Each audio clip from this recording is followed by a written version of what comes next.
Hi, welcome to Just Common Sense. My name's Brian Harrison, and I've got Jerry again on the line tonight. We have a couple things to say. We're going to do a half an hour show tonight. We're going to try to keep these things, or I'm going to try to keep these things down to a half an hour. And the reason why is because I want to do a podcast pretty much every night for a while. So I'm going to try to do that for you guys, and we're going to be talking a lot about Ukraine and Russia right now. So, Jerry, say hi. Hi. There you go. He said hi. As always. So anyway, we're going to talk about a couple things. Obviously, I heard that Ukraine, the president of Ukraine, is pretty much asking or almost begging NATO to become, so they can become part of NATO right away. Honestly, I'd love to see it. I really would, with everything that's going on. We see what's going on with all these sanctions. Now the whole world is pretty much turned against Russia right now. So we're seeing a lot of sanctions, which is going to hurt them. And then we're going to talk about something that Jerry and I talked about earlier about China. We were talking about that seems to be their only ally. And what's the other place you were talking about, Jerry? Belarus. So they're the only two allies he pretty much has right now, it sounds like. Of course, we'll put Iran, I'm sure, in there, and North Korea, but not so much there. Not that big of a deal with those guys. So anyway, getting into this a little bit, if China, and we got evidence that China is supporting them, then why not put sanctions on China? Do you know how much comes out of China, especially to the U.S. and many parts of the world? A lot. So if the whole world were to put sanctions on China, do you think China is going to be part of Russia and to say, hey, we're supporting them? Not with that kind of money. I expect them to go, whoa, and back way off that and say, you're on your own, Russia.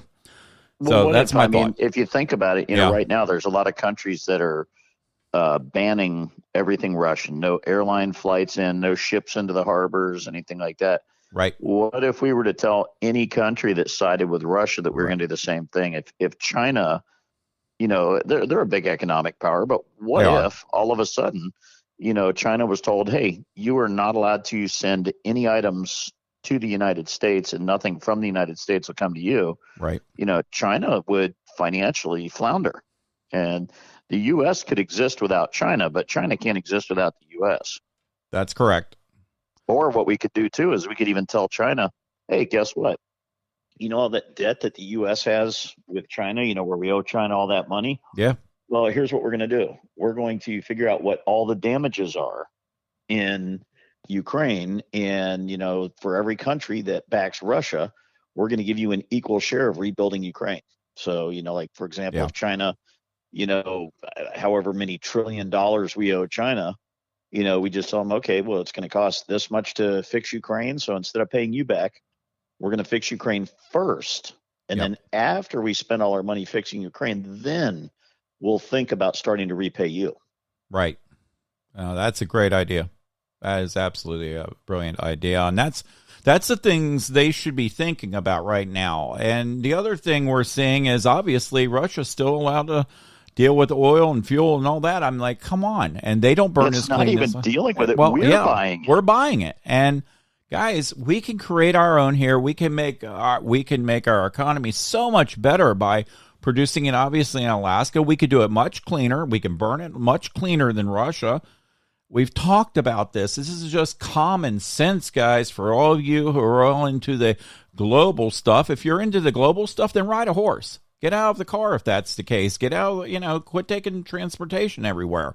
God knows Kerry does it all the time.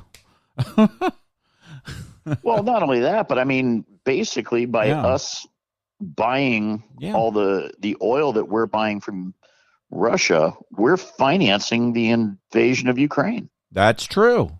So we're just as guilty. And it's like, and so the thing is, how ridiculous is that? Oh, well, we're going to put sanctions on everything except the most profitable thing they have. Yeah. That doesn't make any sense. No, it doesn't. But I'm sure it's feeding Joe Biden's pocket somewhere along the line. I don't know. Well, Joe Biden hasn't made sense in quite some time. So yeah, well, we'll see that in the State of the Union tomorrow night if he falls asleep or not. But interesting point about that. I was watching Jen Psaki be interviewed by George Stephanopoulos, who is notoriously far left. Yeah. And he asked her a straight up question about Joe Biden's, cognitive abilities, and she refused to answer. She just went on a tangent and just started answering some other question, but she refused to answer his question about Joe Biden's mental abilities. And that should tell you something when his own press secretary won't even stand up Right. and defend him. Yep. No, I'm there with you. So, I mean, there's a lot that can be done, obviously. We're talking about a lot of these sanctions right now. These sanctions, as we said, should have been put on him 6 months ago. Oh, yeah. And that's where it should have started. And this may not have happened, and it may have. So, well, actually, again, if we go back a little further than that, even sure, sanctions should have been put on him when he took Crimea in 2014. Yeah. But, under the Obama Biden administration, right, nothing was done. As a matter of fact, we've even got the video of Biden talking about how he extorted the Ukrainian government, to get a prosecutor fired that was looking into his son. Right. So, I mean, how can we expect that this administration would do what is right? Yeah. I mean, you just really can't. No.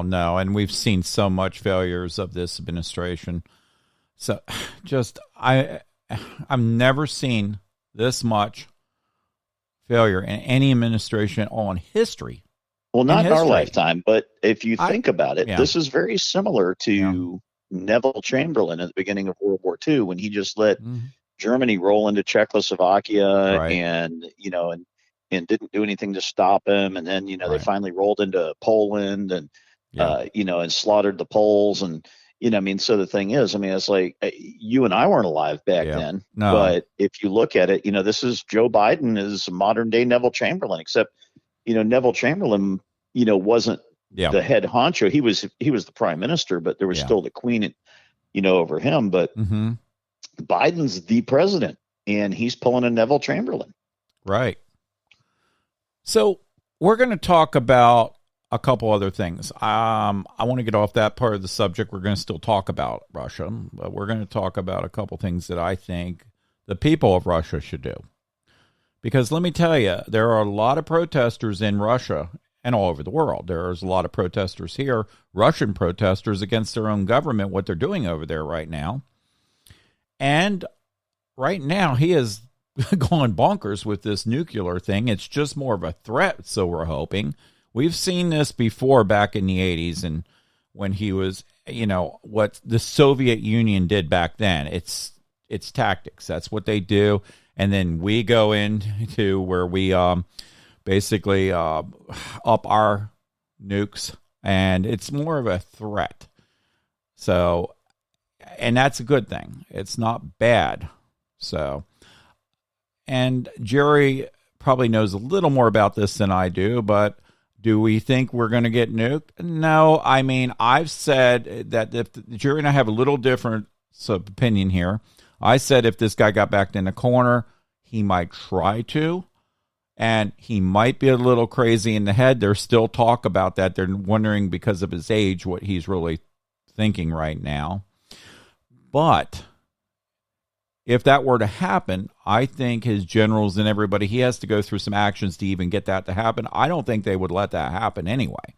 Yeah, people always talk about leaders of countries having their finger on the button, but they don't. There's fail-safes in place to make sure that more than one person has to be involved in the launching of nuclear missiles. Now, he may have his finger on the button, but for that button to be activated, there's other steps for that button to be activated. Right. So it's not like he's just going to walk into an office and flip up a box. And it's not like in the movies where there's a big red button, and it's like, so very, very unlikely that would happen unless he puts in place, some sympathetic generals that, basically are so drunk on power that, they agree with anything he says. And he says, look, here's the deal. I'm going to put you in charge, and, you're going to do what I say, or else I'm going to kill you and find somebody that will do what I say.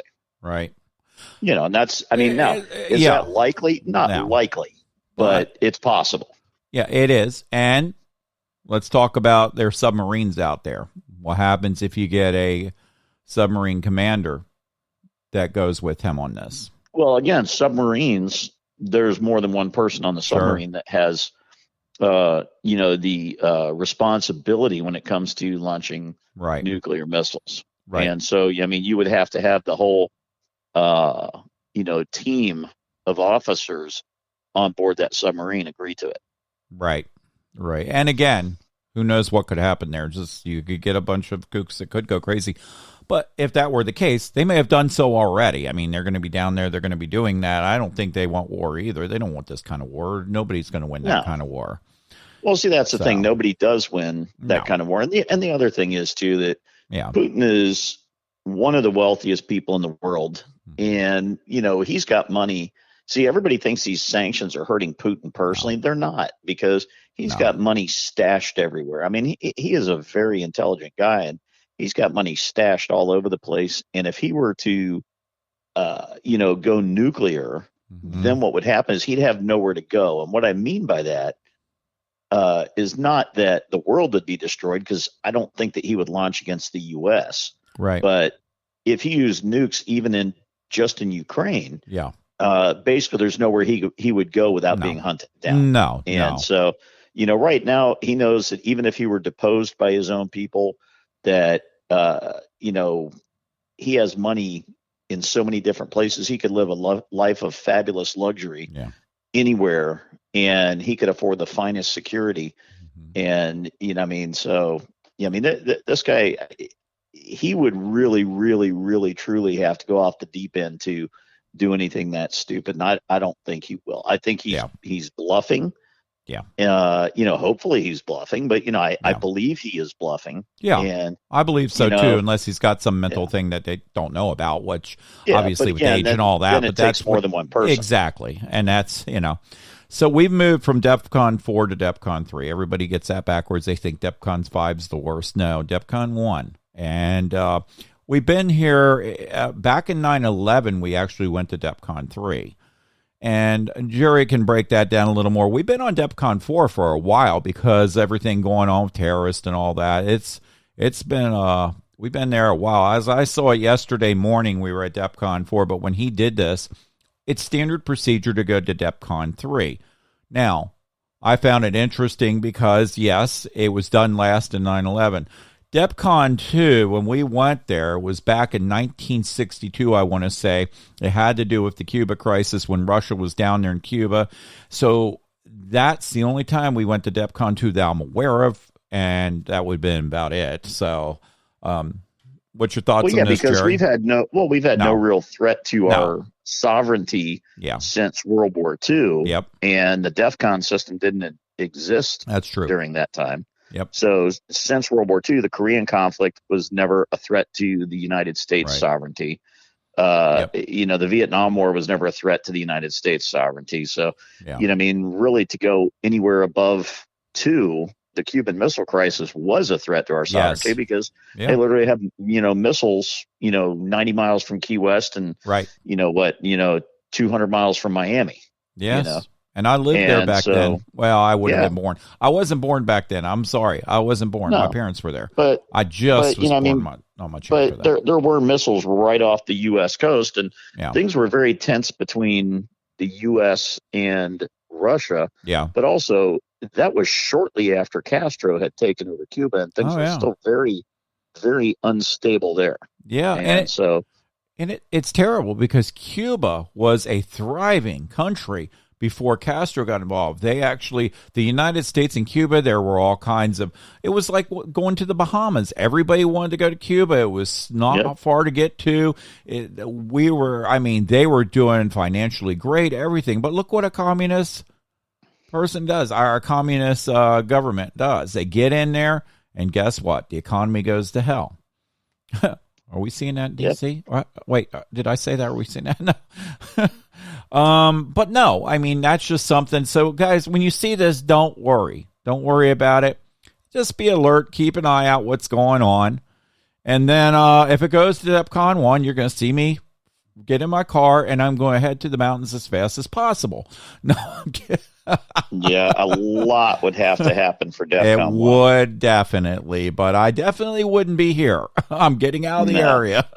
Yeah, I would get away from any major city. Yeah, I would as well. DEFCON 2, I'd be like, I'd have to watch it, but that would be something I'm just watching now. Well, 2 is when you start packing your car. Yep, that's right. Be prepared. Yeah, and it's like, and then 1 is, okay, leave because, Yep. that's, or at least get away from any major city. Yeah, Actually. See, the actually. thing is, even though, like, where we live, Yeah. it's not a prime target. And it's like a lot of times, an adversary will choose a capital city, of which obviously Raleigh is capital of North Carolina. Right. And they'll choose a capital city just to keep the government from operating properly. Right. And I would think they'd go for some military bases, which I'm closer to one than you, but I'm not because I'm further down here and I'm real close to a nuclear power plant. So I figured if that goes, which I'm would going be first. A more likely target. Thanks. Then when Jerry sees me, when DEFCON 1 if the word ever hit, he'd see me just like fly past him on the road. I'd say, hey, Jerry, bye-bye. Yep. We'd have to see who has the faster vehicle at that point. But no. Otherwise, I just wanted to bring that up so you guys aren't panicking over it. And it's something to watch. It's just interesting to see everything going on here. But it's not good. It really isn't. We shouldn't be at this level. We really shouldn't be. And it's because, again, we're showing strength, which we're supposed to. And again, I'm not saying Biden did that. Strength, well, that's the on problem. that part only. We need to do that. Only on that part. This wouldn't have happened if we were showing strength. That's true. And it wouldn't still be going on if we were showing strength. I mean, good point. Yeah, we have so many things at our disposal that, with cruise missiles and B-52s and Patriot missile batteries and everything like that, we could literally stop this Russian invasion without setting one foot on the ground. Right. And all we'd have to do is tell the other NATO countries, look, here's the deal, man. We'll do this and this and this. And then you send your troops in, right? And we'll support you. But Europe's got to have some skin in the game too. I mean, it's like for the last 50 years, we've led the way on everything. Which it's not that we shouldn't be a leader, but this is in Europe. This isn't like the Middle East when Iraq invaded Kuwait.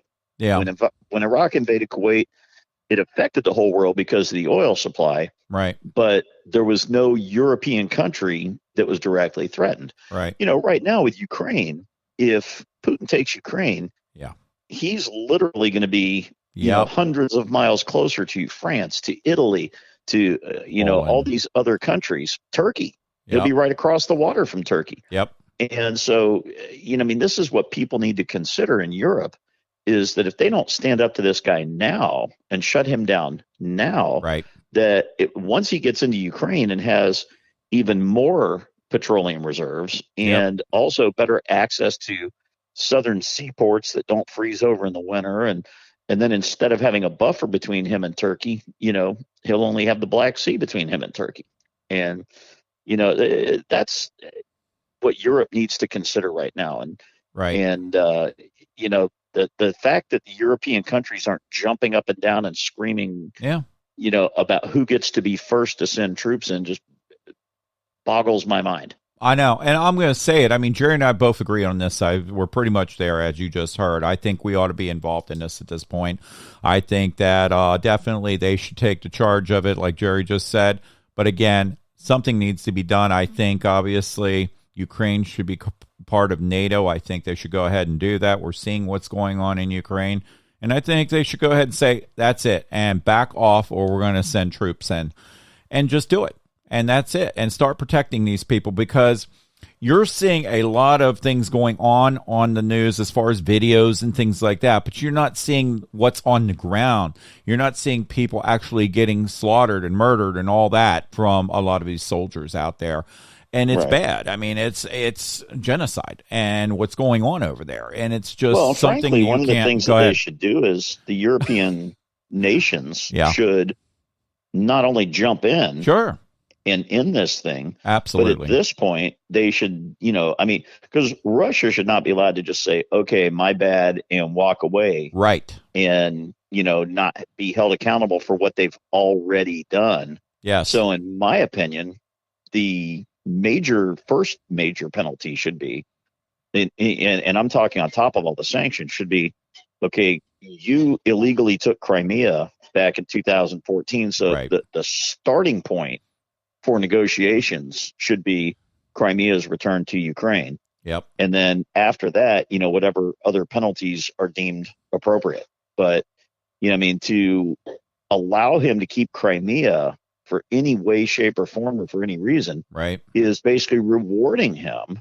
for aggression. Right. Good. Very good point, Jerry. Very good. And Jerry and I were talking about this tonight, because if he gets Ukraine, he wants to take away all their weapons and everything else. I mean, that's what he's talking he's about. He wants a complete demilitarization of Ukraine. Absolutely. And this is something they can't do. Not only that, if he demilitarizes Ukraine, well, you can't have a country that size with no military. So guess what that means? Exactly. Russian occupation. Yep, absolutely.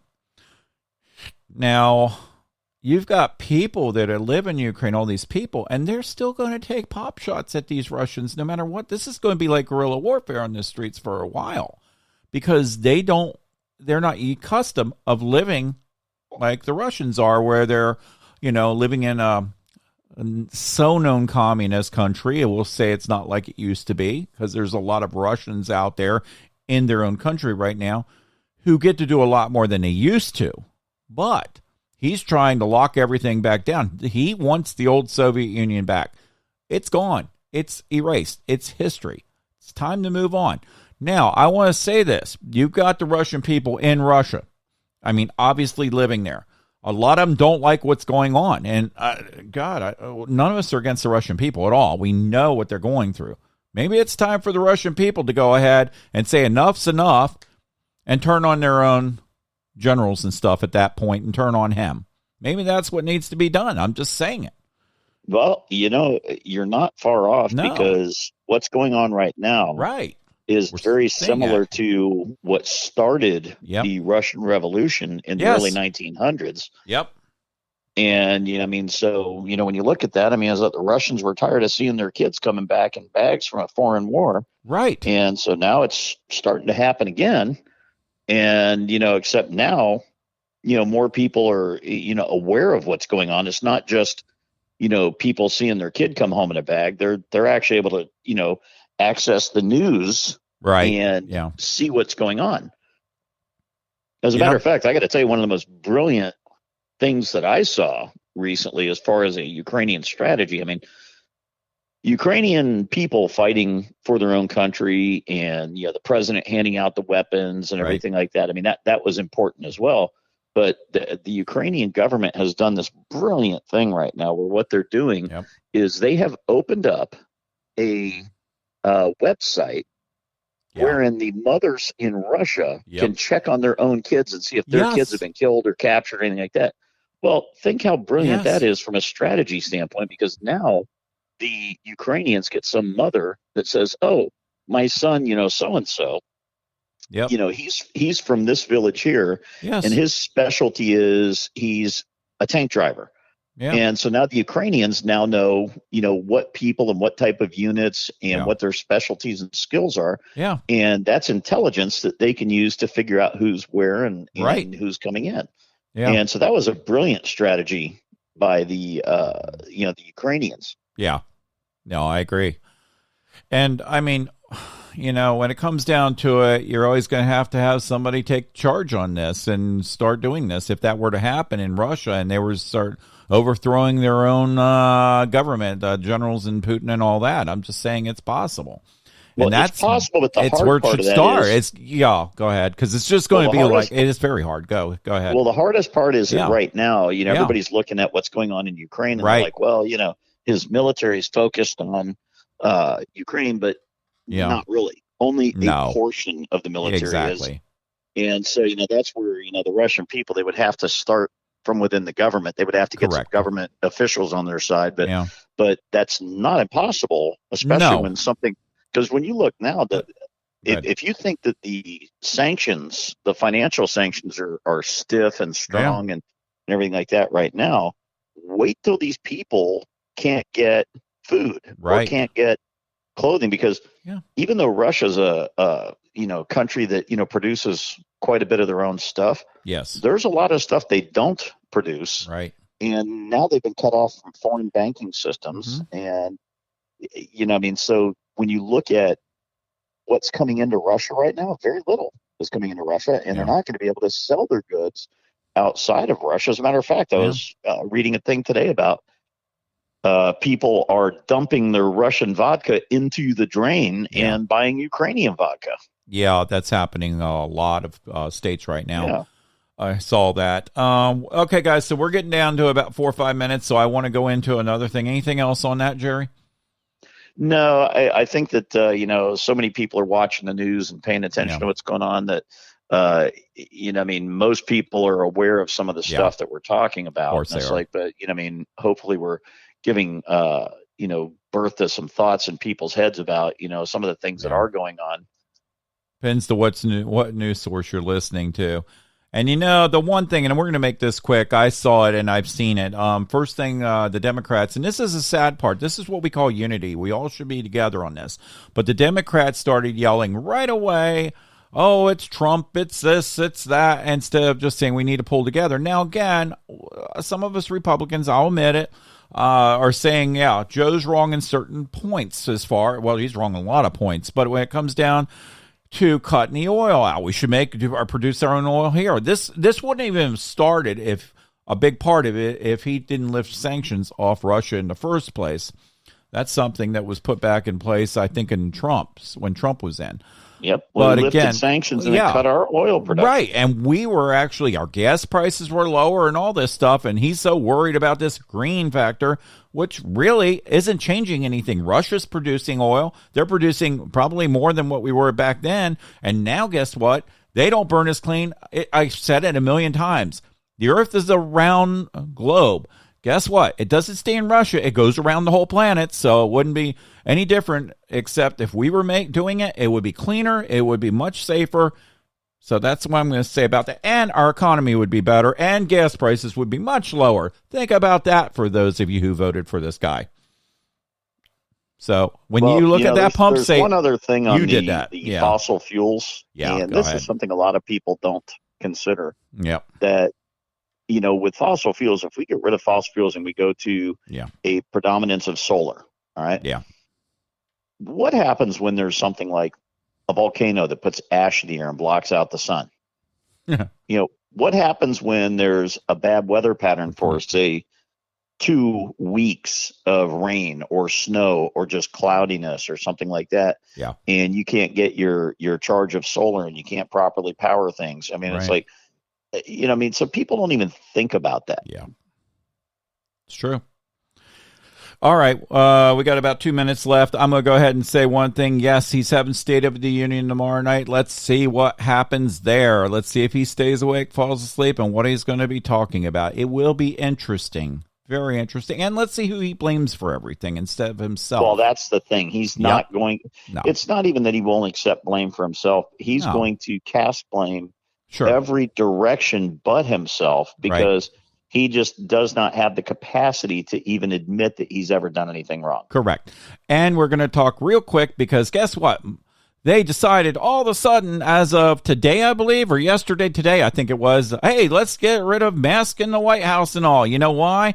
Because that way Joe Biden tomorrow night said, look what I did for COVID. It's interesting how COVID just went and disappeared as soon as Russia started.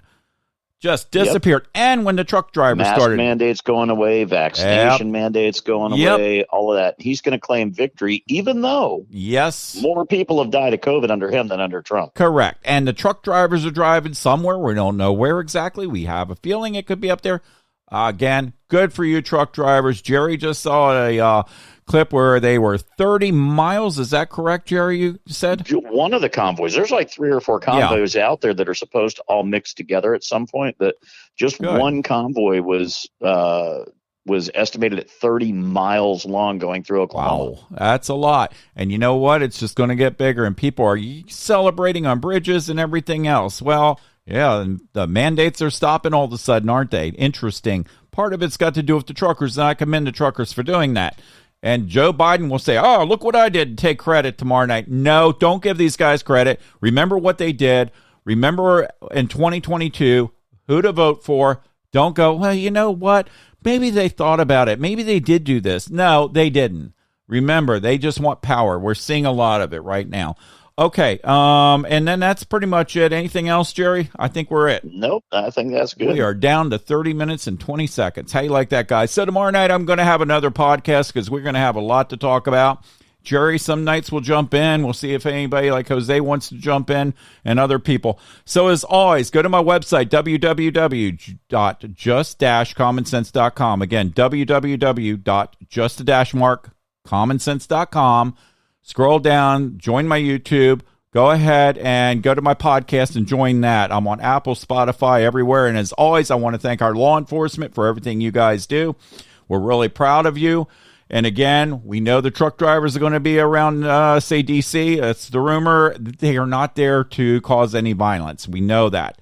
Also, I want to go ahead and thank our military. You guys are going through a lot right now. You guys are down there on with NATO right now, down there with the soldiers down there. And again, you're protecting borders right now. Again, maybe doing other things. I don't know, but that's top secret. Good for you if you are. Also, I want to talk about our first responders. Thanks for everything you guys do. Our truck drivers, as we said, I got to give them an applause. All right, so that being said, also want to thank our farmers. You guys are going to go through a lot right now, especially with all these price gouging going on, or prices, I should say, going up. Not price gouging, prices going up, thanks to Joe Biden. Anything else, Jerry? We're about out of here. Nope, that'll do it. All right, as always, thanks for the people that are actually out there working and collecting a paycheck.